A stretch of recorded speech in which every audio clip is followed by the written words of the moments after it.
Eli Teller here, RCWA's newest prospect. And tonight I will be going against James Shelby, the big dumb idiot of Sparta. I'm way better than him. I'm better in the ring, and come on, I'm better looking. Hello, Sparta. It is your boy, James Shelby, coming back to my town in front of my people. And they give me the new guy, Eli Teller. I'll tell you what, Teller, you better go tell one of your buddies to come pick you up off the mat by the time I'm done with you. You better be here, the RCWA training facility, and you better be ready, buddy. Ladies and gentlemen, welcome. Heavyweight training.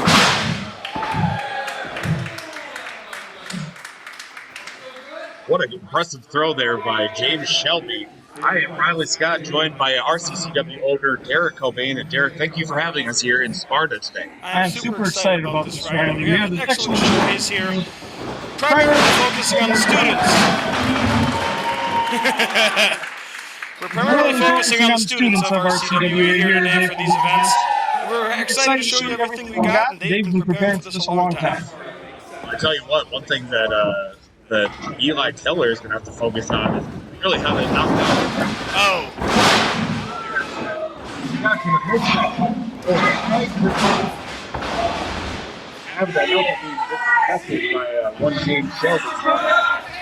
James Shelby, popular with the crowd here in Sparta, hometown boy.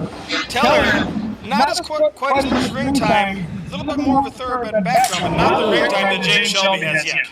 Yeah, James Shelby coming back from injury this back at Holiday Havoc in November 14th. Thank you again for joining us during this Thanksgiving special of RCWA.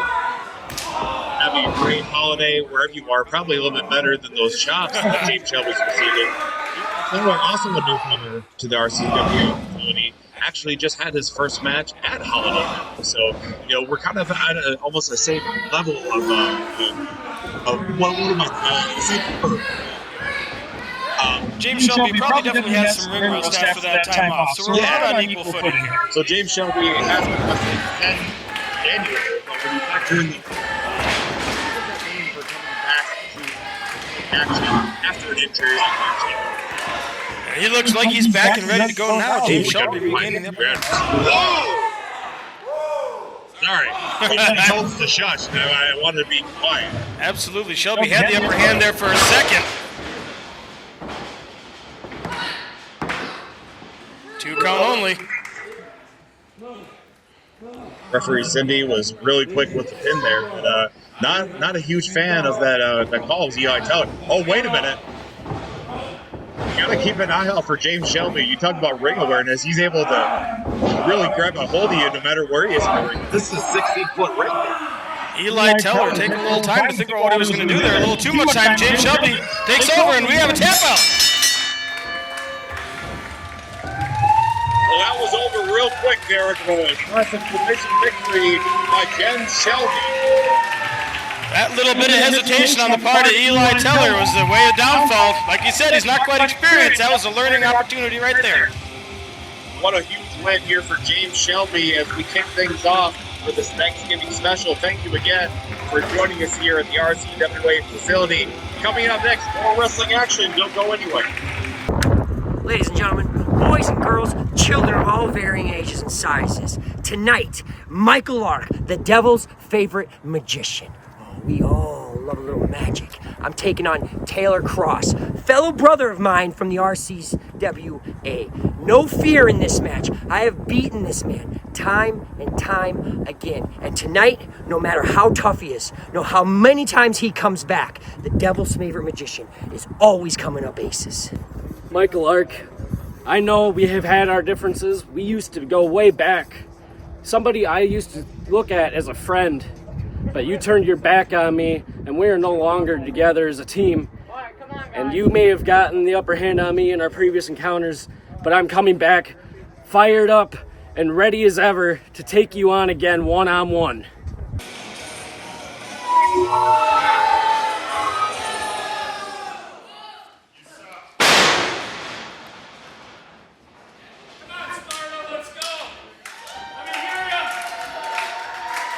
tell you what, Riley, we are back about to kick off another match here at the RCWA Academy. And that bell means we are officially underway. Crosse and Michael Lark both graduated at the same time from the RCWA training facility. Both of them are trying to jock for the top position. Michael Lark certainly had a lot of success this past year, getting not only some opportunities at RCW, all across the Midwest. Taylor Crosse still kind of trying to find his way here at the facility. Just had his victory in a pre-show contest against Eli Teller, who we just saw in the last match. So hopefully that break of that streak that he would have he is that Taylor Crosse. As we go, Taylor Crosse. Sometimes all it'll take is that one first win to get the breakout, to get that feed. You want more. You want to keep going. You want to keep up that intensity and keep that winning streak going. He has all the opportunity in the world here. I think it's real interesting how the brain works sometimes, Derek. When you really set your mind to something, your brain will create every single scenario to really make that a reality. So I think that win over Eli Teller recently really switched something in Taylor Crosse's mentality.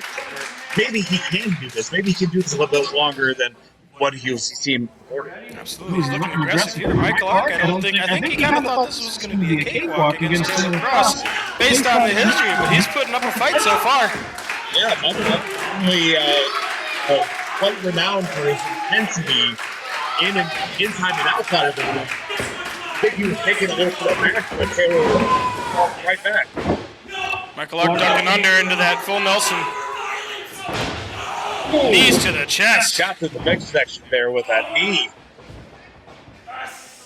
I don't think he's quite done yet. I've seen that before from Michael Lark. He loves doing that, weakening up that ribcage, making it harder for Crosse to breathe. I'll tell you what, I think Third one with the big knee to the face. Mike Lark getting a little overconfident here. Now he's taking a little bit of time to talk to the crowd and talk to the camera. That's a classic rookie mistake, Derek, when you take your time and allow your opponent to get some breathing room. Absolutely. Oh! Well, you ain't going to have any breath left in him with a chop like that. Well, whatever Taylor had gotten from Michael Lark, I think that chop took all the breathing room out of it. Taylor Crosse ready to fight back. Not quite enough yet. Working up that midsection there that he was already working out with the knees. Referee Cindy making sure that Michael is adhering to the 5-count rule here. He gets a 5 count, he's out of here. It's time! It's time! It's magic time, baby! Big splash into the corner on Taylor Crosse. Sending him across the ring back to the opposite corner. Going for another one. Taylor with the big elbow. Yeah, he's ready for that one. Kick to the gut. Midsection. Up and over, standing suplex from Taylor Crosse. I'll tell you what, Derek, I think Taylor Crosse has some of the prettiest suplexes I've seen in RCWA. They were pretty, but not quite enough to keep Michael Lark down for the 3 count quite yet. But we know that he's got that discus clothesline in the back reservoir there, so it's just a matter of time until we see that. That was actually what gave him that first victory over Eli Teller. He knocked him clear off his feet for the 3 count. It's a beautiful move. That spin around, that hard clothesline is taking down Watch with the eyes. opponents. Oh. Taylor Crosse a little caught up in the ropes. Michael going for that German suplex. I don't know if he caught him. I think Taylor tried to block it, didn't quite have enough of a grip. Still got a good hold. Michael was straight up tipped away from the ropes. Taylor had his hand on the ropes. He was trying to hold on for dear life, but it wasn't quite enough. But again, when you're matching that intensity with Michael Lark, you got to hold on stronger than that. I'll tell you what, this is a very strong-hearted kid, is Taylor Crosse. He's always here first to the line, last to leave. He always is here to do what he can. Sometimes heart isn't quite all you need. Sometimes you need a little bit of that intensity. Michael Lark going. That mandible claw takes Taylor Crosse out. Impressive victory here by Michael Lark with that mandible claw victory. Taylor Crosse didn't tap out, but he did respond to the referee's call. The referee had to call this one. Asher Kade. Young man. Let's get to one big understanding here. Young OG, big OG. Prepare to learn that lesson in a matter of minutes. The Rebel Alvin Gray. It's time for Alvin Gray versus Asher Kade. This is going to be a blockbuster match. Two speedsters, two guys very quick and agile, but I will take one step ahead, get one foot in front of the other to be able to take down the Rebel in a great match. See it soon. Bang.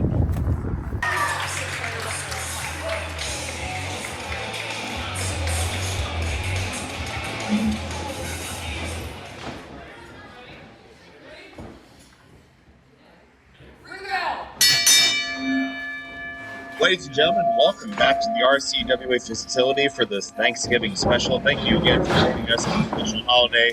Plenty to be thankful on this day, especially with a matchup like this. Asher Kade and Alvin Gray facing off one-on-one inside the RCWA ring. Riley, two big fan favorites here in River City Championship Wrestling. Asher, a recent graduate of the Academy. Alvin Gray been working his way around the Midwest for several years now. No, I've been hearing through the grapevine that Alvin Gray is something of a Midwest legend, according to the Iowa law. Absolutely. Well earned. Well earned, absolutely. But, you know, I've been hearing more and more. Oh, you hear about Alvin Gray? Midwest legend. He's the Midwest legend, Alvin Gray. Legends get told. New legends get made. Asher Kade working his way up the ranks.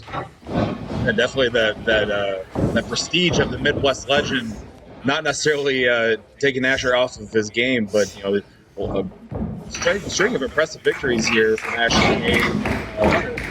Very marquee matchup he's had in the Survival of the Fittest tag match at Holiday Havoc, where he got the win with the partners Gen Z and his tag partner Gavin Parker, who is our RCW River Rumble winner of 2025. He'll be getting the shot at the heavyweight title against Brock Hall of ABF. But at the same time, Alvin Gray, no slouch either. He just won a Fatal 4-Way matchup against a lot of heavy hitters. Holy Sunshine, Kevon Lee, who made his debut at RCCW. Head toss there. Duck under reversal head toss. Asher with an arm drag. Both these guys starting out a little slower than I kind of expected, Riley. I think they're both kind of trying to size each other up. First time matchup here. These two never faced off. Both known for speed and quickness and trying to see what each other can do before they really get at it. Yeah, I think they're still trying to feel each other out, trying to figure out what they need to do to really put this guy away. So they're not. It's easy for both of them to go for the fast-paced action. They both know how to counter that. They also know how to apply it. I think in this case, they're trying to both throw each other off the game by going a little bit slower. So maybe in that case, I'll be more favorable with Alvin Gray, where Asher Kade is still trying to figure out how to maintain him up the ring. Two nice little head scissors there by Asher Kade. Didn't quite hook all of it. He got under him enough to get him over. Alvin Gray taking a minute here to reset. Alvin Gray is taking a bit of a breather here.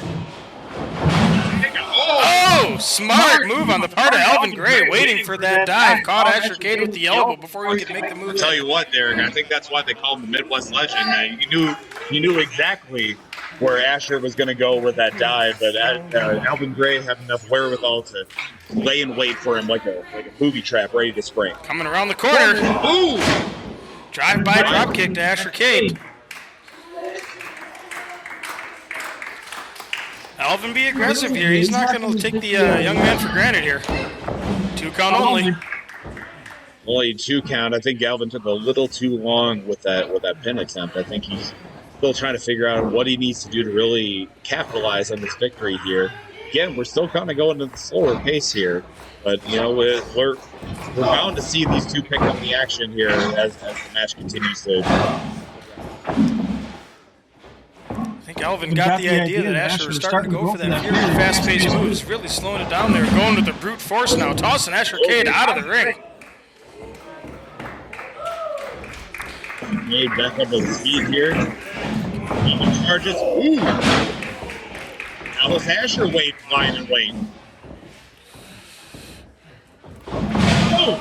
Springboard DDT. If Asher can roll Alvin Gray up here, he might have it. Not quite. Asher Kade, springboard DDT to set things back in his favor again. He certainly used that one too many times in his matchups. He knows how to bring it out when he needs to, how to keep the field leveled on his end. Asher got that second win, riling the crowd up behind him. Might be looking for the curb stomp. I think Alvin's a little unsure where he is right now. Getting line late, played possum. Shot to the middle, the stunner. Chopped him with one, and another.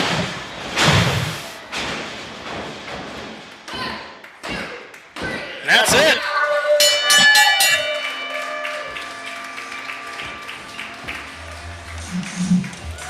Alvin Gray, 2 stunners to put away the young Asher Kade. We're both thinking the same thing, Derek. We're both on the same page. Not quite on the same page as Alvin and Asher here, but I don't think Alvin's quite done yet with Asher Kade. Nice sign of respect here between these two RCW fan favorites. Midwest legend Alvin Gray, the young upstart from the RCWA facility, Asher Kade, showing respect for one another. What a great match. What a great thing to be thankful for this Thanksgiving special. Derek, we got one more match for this big event here today with you guys. Sparta, Wisconsin, huh? So apparently they also just have us like cutting promos outside of the shed on top of like wrestling in the shed, dude. Like, I'm a tag team champion. I'm part of one of the greatest tag team dynasties in wrestling today, and now I'm slumming it in Sparta in a garage, dude, against a bunch of rookies, dude. Like, who am I even working tonight, man? Who am I working? Devlin Kain. Devlin. Who do I got next? Joey Avalon.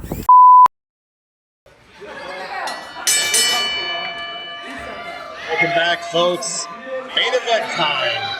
Nicky Douché, one half of the RCW tag team and champions for RCW and EWA. A lot of belts that Nicky Douché has, facing off against former heavyweight champion, RCW heavyweight champion Devlin Kain. Well, not just that, not just a former heavyweight champion, also a former tag team champion. He's had that same belt that Nicky Douché is holding right there. Absolutely.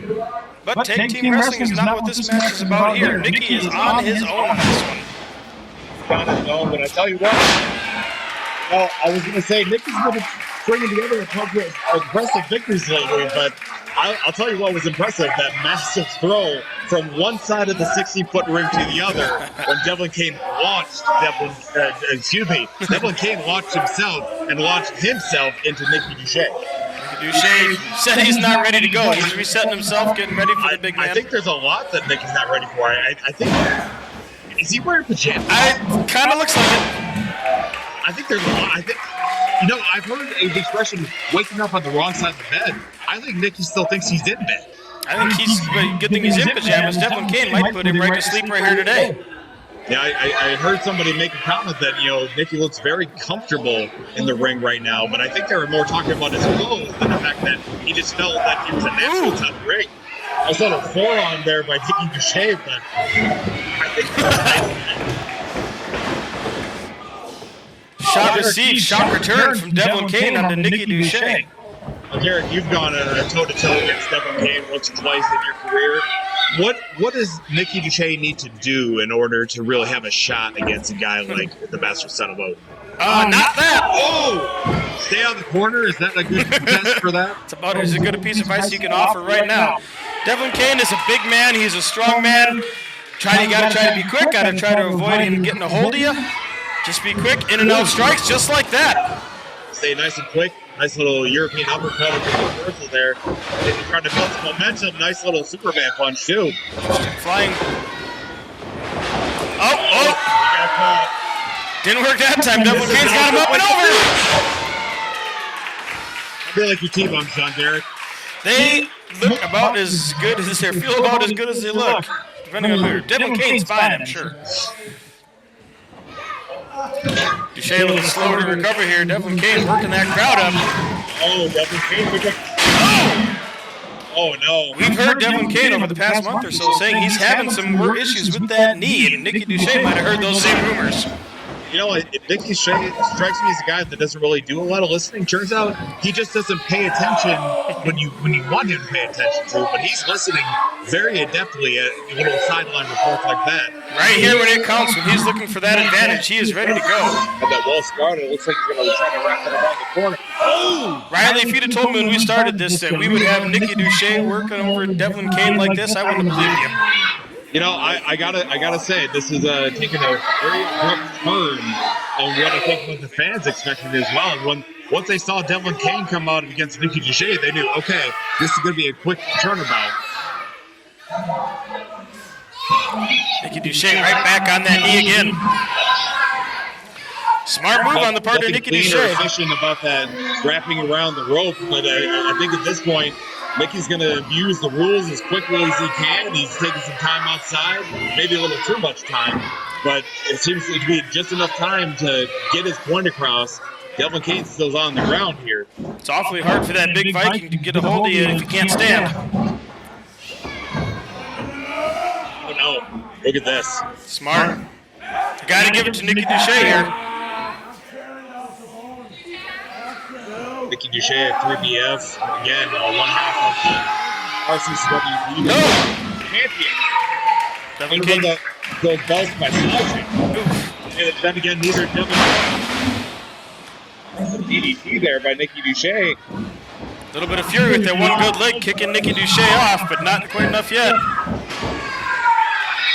Like referee Cindy was out of position there. I think Nicky was a little confused why he didn't get that 3 count. He thought that was it, but Devlin Kain had just a few seconds, a little bit extra to get that kick out. So he's still in this contest, even if his leg's a little worse for wear. Again, Devlin Kain, no slouch either. He's got 20 plus years in the wrestling business, held championships all across his accomplishments. I have lost championships to Devlin Kain. I have taken champions from Devlin Kain. There's a way to do it. You just got to be smart. Nicky Douché has opportunity, but right now it doesn't look like he's quite ready to capitalize. Devlin Kain back up and on the move. They call him the Bastard Son of Odin, but right now, a legitimate one at that. Big up and down spine buster. That spine buster hit him so hard that he knocked off Nicky Douché's headband. That's the Kain feeling the momentum, feeling the energy of the RCWA and RCWA here. Hitting that leg, trying to get some feeling. I don't think Nicky wants to turn around. Uranagi! Huge Uranagi.